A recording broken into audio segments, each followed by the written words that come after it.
दक्षिण पश्चिम कोने में रखा और रोहन ने अपनी छोटी सी बचत की डिब्बी में दादी की किताब से निकालकर वहीं मोरपंख रख दिया।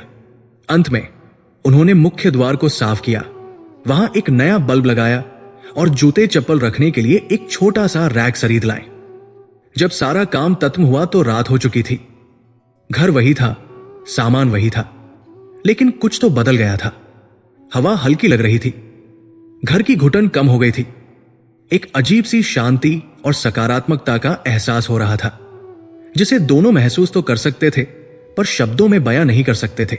उस रात रोहन जब अपने बिस्तर पर लेटा तो उसका मन शांत था। उसे लग रहा था कि उसने सही दिशा में एक बड़ा कदम उठाया है, लेकिन फिर दिमाग के किसी कोने से संदेह के एक छोटे से कीड़े ने सिर उठाया। उसकी आर्थिक स्थिति तो अभी भी वैसी ही थी, कर्ज का बोझ कम नहीं हुआ था। तो ये जो शांति उसे महसूस हो रही है, कहीं ये सिर्फ सापसफाई के बाद मिलने वाला मनोवैज्ञानिक सुकून तो नहीं? क्या ये सब सिर्फ मेरे मन का वहम है, या ये उस असली चमत्कार के होने से ठीक पहले की शांति है? तूफान के आने से पहले का सन्नाटा है। तीसरे अध्याय की उस रात के बाद जब रोहन ने अपने घर की ऊर्जा को बदला था, एक और महीना गुजर गया। यह महीना उसकी आस्था की सबसे बड़ी परीक्षा थी। घर में शांति थी, एक सकारात्मकता का प्रवाह था जिसे अब हर कोई महसूस कर सकता था। उसकी पत्नी के चेहरे पर भी तनाव की जगह एक सुकून दिखाई देने लगा था। बच्चे अब पहले से ज्यादा हंसते खेलते थे, लेकिन बाहर की दुनिया में लेनदारों के फोन अब भी आते थे और बैंक का खाता अब भी खाली ही था। कई बार रोहन के मन में निराशा के बादल घिर आते। उसे लगता कि शायद ये सब सिर्फ एक मनोवैज्ञानिक असर है और असलियत में कुछ नहीं बदलने वाला। लेकिन अब उसमें और पहले वाले रोहन में एक फर्क था। जब भी ऐसा कोई नकारात्मक विचार उसके मन में आता, वो दुनिया से मुंह मोड़कर अपने घर के उस पवित्र ईशान कोण में बैठ जाता, जहां तांबे के लोटे में रखा जल जैसे ब्रह्मांड की सारी सकारात्मकता को अपने अंदर समेटे हुए था। वो आंखें बंद करता और श्री श्याम देवाय नमः का जाप शुरू कर देता। वो अब कुछ मांग नहीं रहा था, वो बस उस ऊर्जा से जुड़ रहा था, उस शांति को अपने अंदर और गहरा उतरने दे रहा था। वो खुद से कहता, मैंने अपना सब कुछ श्याम बाबा पर छोड़ दिया है। अगर उन्होंने मुझे यहां तक पहुंचाया है तो आगे का रास्ता भी वही दिखाएंगे। ये समर्पण ही उसकी सबसे बड़ी शक्ति बन गया था। उसका विश्वास अब नतीजों का मोहताज नहीं था। और फिर जब इंसान कर्म करके और भरोसा करके खामोश हो जाता है, तब ब्रह्मांड अपना काम शुरू करता है। चमत्कार की शुरुआत बहुत ही साधारण तरीके से हुई। एक दोपहर जब रोहन अपने भविष्य की योजनाओं में डूबा हुआ था, उसके फोन की घंटी बजी। ये एक अनजाना नंबर था। उसके दिल में एक पल के लिए वही पुराना डर जागा, कहीं कोई और लेनदार तो नहीं। उसने कांपते हुए हाथ से फोन उठाया। दूसरी तरफ से जो आवाज आई वो उसके एक पुराने दोस्त सुरेश की थी, जिससे उसका संपर्क लगभग 5 साल पहले टूट गया था। रोहन भाई, तू कैसा है? सुरेश की आवाज में उत्साह था। रोहन हैरान था। सुरेश, तुझे मेरा नंबर कहां से मिला? अरे बड़ी मुश्किल से ढूंढा। सुन, मुझे तुझसे एक जरूरी बात करनी है। तुझे याद है 5 साल पहले मैंने तुझसे 50,000 रुपए उधार लिए थे जब मेरी मां बीमार थी? रोहन को कैसे याद नहीं होता। वो उसकी उस समय की सबसे बड़ी बचत थी, जो उसने अपनी सारी उम्मीदें छोड़कर दोस्त को दे दी थी। उसके बाद सुरेश शहर छोड़कर चला गया था और रोहन ने मन ही मन उस पैसे को डूबा हुआ मान लिया था। हाँ, याद है, रोहन ने धीरे से कहा। भाई, मैं बहुत शर्मिंदा हूं कि मुझे इतने साल लग गए, सुरेश ने कहा। उसकी आवाज में सच्चा पछतावा था। मेरे हालात बहुत खराब थे, लेकिन अब भगवान की कृपा से मुझे दुबई में नौकरी मिल गई है। मैंने आज ही तुझे सारे पैसे ऑनलाइन भेज दिए हैं। प्लीज चेक कर ले और मुझे माफ कर देना भाई। रोहन कुछ बोल पाता उससे पहले ही फोन कट गया और अगले ही पल उसके फोन पर बैंक का मैसेज आया। Your account has been credited with भारतीय रुपया 50,000। रोहन उस मैसेज को घूरता रहा। उसकी आंखों से आंसू बहने लगे। यह रकम करोड़ों की नहीं थी, लेकिन उस वक्त उसके लिए यह कुबेर के खजाने से कम नहीं थी। यह सिर्फ पैसा नहीं था, यह एक संकेत था, एक आश्वासन था कि उसकी प्रार्थना सुनी जा रही है। इस एक रकम से उसके बेटे की साल भर की फीस, घर का किराया और सारे छोटे मोटे कर्ज उतर सकते थे। वो भागा भागा अपनी पत्नी के पास गया और उसे फोन दिखाया। दोनों की आंखों में आंसू थे, लेकिन ये निराशा के नहीं बल्कि कृतज्ञता के आंसू थे। ये तो सिर्फ पहली बूंद थी। कृपा की असली बारिश तो अभी होनी बाकी थी। उसके कुछ ही दिनों बाद एक और फोन आया। इस बार नंबर जाना पहचाना था। यह उसके पुराने ऑफिस से था।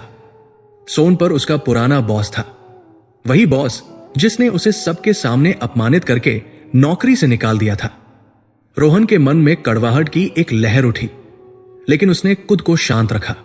हेलो रोहन, बॉस की आवाज में एक अजीब सी नरमी थी। कैसे हो? मैं ठीक हूं सर। कहिए, कैसे याद किया?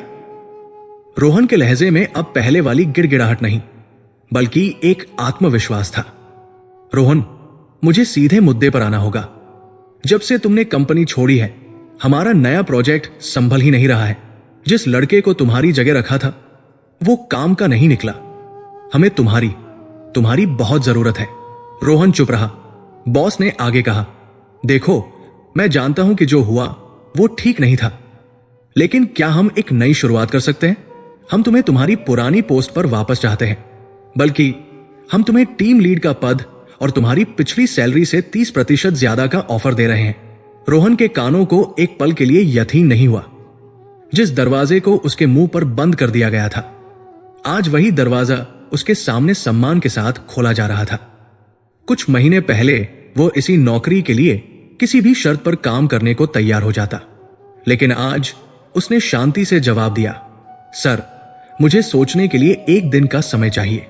उसने फोन रख दिया। उसके अंदर तुषी की एक लहर दौड़ गई।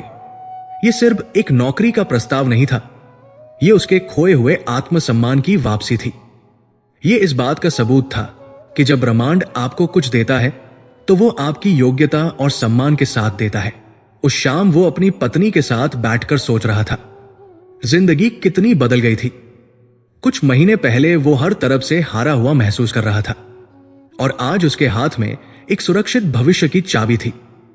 तभी उसे इंटरनेट पर देखा हुआ वो शीर्षक याद आया, ये खाटू श्याम मंत्र धन खींचता है, करोड़पति बनो। उसके होठों पर एक मुस्कान फैल गई। ये हंसी व्यंग्य की नहीं बल्कि एक गहरी समझ की थी। उसे एहसास हुआ, करोड़पति बनने का मतलब रातों रात लाखों करोड़ों रुपए मिलना नहीं था। उस शब्द का असली मतलब आज उसकी समझ में आया था। वो कर्ज मुक्त और चिंता मुक्त होने की राह पर था। श्याम बाबा ने उसे पैसों का ढेर नहीं दिया था। उन्होंने उसे वो सब कुछ दिया था जो पैसा कमाने और उसे संभालने के लिए जरूरी होता है। उन्होंने उसे एक अच्छा अवसर दिया, उसके रुके हुए धन को वापस दिलाया, उसके मन को शांत रखा ताकि वह सही निर्णय ले सके, और उसकी बुद्धि को इतना तेज किया कि वो अपने सम्मान के साथ समझौता न करे। यही तो असली दौलत थी, वो दौलत जो सिर्फ आती नहीं बल्कि टिकती भी है। अगले दिन रोहन उस ज्योतिषी की दुकान पर गया। इस बार उसके हाथ थाली नहीं थे। उसके एक हाथ में मिठाई का डिब्बा था और दूसरे में एक लिफाफा जिसमें उसने अपनी श्रद्धा के अनुसार कुछ पैसे रखे थे। वो गुरु दक्षिणा देना चाहता था। ज्योतिषी ने उसे देखते ही सब समझ लिया। उनकी आंखों में वही शांत मुस्कान थी। आओ बेटा, तुम्हारे चेहरे की चमक बता रही है कि घड़े में पानी भरना शुरू हो गया है। रोहन ने मिठाई का डिब्बा और लिफाफा उनके चरणों में रख दिया। गुरुजी, ये सब आपकी कृपा से ही संभव हुआ है। ये छोटी सी भेंट स्वीकार करें। ज्योतिषी ने मिठाई का डिब्बा तो उठा लिया, लेकिन पैसों का लिफाफा धीरे से रोहन की तरफ बढ़ा दिया। बेटा, मेरा शुल्क तुम्हारा वो विश्वास था जो तुमने मेरी बातों पर दिखाया, वो मुझे मिल गया। लेकिन अगर तुम सच में कुछ देना ही चाहते हो तो मैं तुम्हें कृपा पाने का अंतिम और सबसे शक्तिशाली उपाय बताता हूं। रोहन उत्सुकता से उनकी ओर देखने लगा। दान। ज्योतिषी ने सिर्फ एक शब्द कहा। याद करो, बर्बरीक ने क्या किया था? उन्होंने इस संसार का सबसे बड़ा दान किया था, अपने शीश का दान। उन्होंने वो चीज दे दी थी जो उन्हें सबसे ज्यादा प्रिय थी। श्याम बाबा की कृपा का चक्र तभी पूरा होता है जब तुम उसे आगे बढ़ाते हो। जब तुम अपनी मेहनत की कमाई का एक छोटा सा हिस्सा बिना किसी उम्मीद के किसी जरूरतमंद को देते हो तो तुम इस ब्रह्मांड को एक शक्तिशाली संदेश भेजते हो। तुम कहते हो मेरे पास पर्याप्त से अधिक है, और फिर आकर्षण का नियम काम करता है। ब्रह्मांड तुम्हें और अधिक देता है ताकि तुम और अधिक दे सको। लेना कृपा की शुरुआत है, पर देना उस कृपा को अपने जीवन में हमेशा के लिए स्थापित कर लेना है। रोहन को जैसे अंतिम रहस्य भी मिल गया था। याद रखना बेटा, ज्योतिषी ने अपनी बात समाप्त की। असली चमत्कार किसी मंत्र, किसी वास्तु या किसी उपाय में नहीं था। असली चमत्कार तुम्हारे उस अटूट विश्वास में था जो तुमने हर मुश्किल के बावजूद बनाए रखा। मंत्र ने सिर्फ तुम्हारी बिखरी हुई ऊर्जा को एक दिशा दी। वास्तु ने सिर्फ तुम्हारे घर को उस ऊर्जा को ग्रहण करने लायक बनाया। लेकिन असली शक्ति तो तुम्हारे अंदर ही थी, तुम्हारे विश्वास में, तुम्हारी श्रद्धा में। जब रोहन उस दुकान से बाहर निकला तो वो एक पूरी तरह से बदला हुआ इंसान था। उसने रास्ते में एक भूखे बच्चे को देखा और बिना एक पल सोचे उसे पास के ढाबे पर ले जाकर पेट भर खाना खिलाया। उस बच्चे की आंखों में जो तृप्ति और खुशी थी, उसे देखकर रोहन को जो आनंद मिला वो हजारों की सैलरी से भी बढ़कर था। कहानी का अंत रोहन के अमीर होने पर होता है, लेकिन वो सिर्फ पैसों से अमीर नहीं है। वो मन की शांति से अमीर है, वो आत्मविश्वास से अमीर है, और वो अपनी आस्था से अमीर है। वो अब ये समझ चुका है कि खाटू श्याम का मंत्र सच में धन खींचता है, लेकिन ये धन एक संपूर्ण पैकेज के रूप में आता है। यह आपके कर्मों की शुद्धता, आपके घर की ऊर्जा का संतुलन और आपकी नीयत की सच्चाई पर निर्भर करता है। यह कोई शॉर्टकट नहीं, बल्कि एक संपूर्ण आध्यात्मिक परिवर्तन का मार्ग है। रोहन अब भी हर सुबह मंत्र का जाप करता है, लेकिन अब हारी हुई मानसिकता से नहीं, बल्कि एक कृतज्ञ हृदय से। वो अब हारे का सहारा नहीं ढूंढ रहा था, क्योंकि वो खुद अब कई लोगों के लिए एक सहारा बन चुका था। वो एक जीतने वाला बन चुका था।